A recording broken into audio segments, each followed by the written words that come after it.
A falta de médicos no ISM obriga a facer recoñecementos médicos a distancia aos tripulantes. O conselleiro do Mar reclama que se cubran as prazas para poder garantir a atención dos profesionais da pesca. Para poder traballar no mar, nos pesqueiros, os tripulantes antes deben de pasar de forma periódica recoñecementos médicos obrigatorios. Son competencia do Instituto Social da Marina. Sen embargo, os profesionais do sector pesqueiro veñen denunciar a falta destes exames. A realidade é que cada vez faltan máis médicos neste organismo, polo que o ISM ultima un sistema para realizar estes exames a distancia.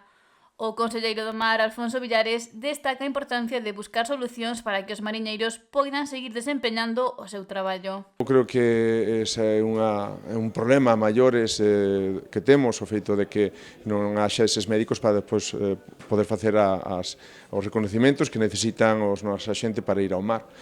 É unha obrigación do Goberno do Estado e, polo tanto, o que lle pedimos é que agilice que haxa médicos adscritos para poder levar adiante ese traballo.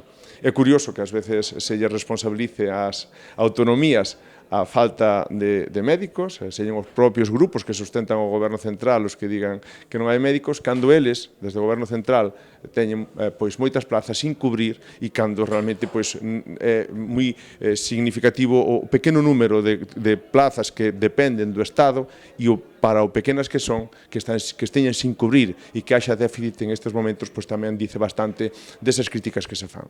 E afirma que atender e facer o recoñecemento médico de forma telemática non é a mellor opción. Eu creo que ás veces escoitar o propio goberno cando critica as autonomías de que a xestión médica se faga dese xeito telemático, en este caso tamén devolverlles esas críticas no mesmo sentido. O ISM non atopa médicos nin enfermeiras suficientes, sobre todo nas localidades máis pequenas e de difícil acceso de comunicación coa capital da provincia. O organismo convoca anualmente procesos selectivos e na actualidade está a buscar máis dunha trintena de profesionais médicos para cubrir as prazas.